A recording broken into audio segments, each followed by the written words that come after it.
इस विशाल सौर मंडल में हमारी पृथ्वी ही एकमात्र ऐसी ग्रह है जहां जीवन संभव हो सका है।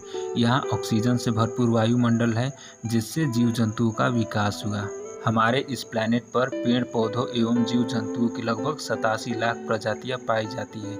इनमें से 65 लाख प्रजातियां धरती पर तथा 22 लाख प्रजातियां महासागरों में पाई जाती है। आज से कुछ 100 साल पहले तक पृथ्वी के स्थल मंडल, वायुमंडल और जलमंडल सभी प्रदूषण रहित थे, लेकिन पिछले 200 सालों में औद्योगिक क्रांति की शुरुआत के पश्चात मशीनों और कारखानों को चलाने के लिए जीवाश्मी ईंधन जैसे कोयले और पेट्रोलियम का भारी मात्रा में प्रयोग होने लगा, जिससे कार्बन डाइऑक्साइड और अन्य ग्रीन हाउस गैसों के उत्सर्जन में तीव्र वृद्धि हुई। साथ ही जनसंख्या बढ़ने के कारण आवास और भोजन की आवश्यकता के लिए जंगलों की कटाई की गई और कटाई अभी भी जारी है, जिससे पृथ्वी के वायुमंडल में कार्बन डाइऑक्साइड और अन्य ग्रीन हाउस गैसों की मात्रा में वृद्धि होने से पृथ्वी धीरे धीरे गर्म हो रही और ग्लोबल वार्मिंग की समस्या उत्पन्न हो रही है तथा मौसम में निरंतर बदलाव जारी है। इसी क्लाइमेट चेंज के कारण कई जीव जंतुओं के अस्तित्व पर खतरा उत्पन्न हो गया है।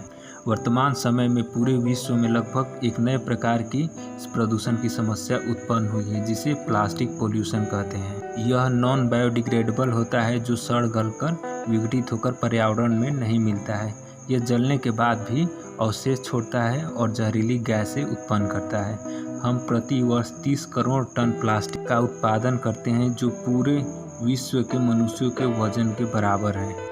आज प्लास्टिक कचरे और इससे बने उत्पाद समुद्र और महासागरों तक पहुंच चुके हैं। एक रिसर्च के मुताबिक लगभग प्रति वर्ष 80 लाख टन प्लास्टिक समुद्र में जा रहा है, जो अनेक समुद्री जीवों के शरीर में पहुंच चुका है, जिससे उनकी मृत्यु भी हो रही है।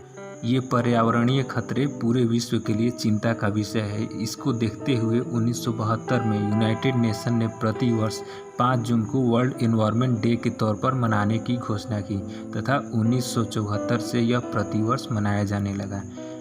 इसका मुख्य उद्देश्य लोगों में वायु प्रदूषण, प्लास्टिक प्रदूषण और जल प्रदूषण के बारे में लोगों में अवेयरनेस लाना है। इस वर्ष 2021 के वर्ल्ड एनवायरनमेंट डे का थीम है इकोसिस्टम रिस्टोरेशन, अर्थात पारिस्थितिकीय तंत्र का पुनर्भरण।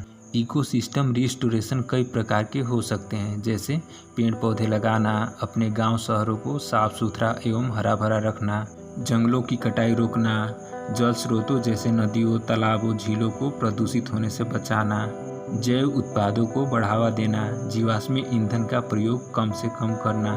तभी हम अपने पर्यावरण को स्वच्छ एवं हरा भरा बना सकते हैं। याद रखिए, ये जिम्मेदारी हमारी, आपकी और सभी की है।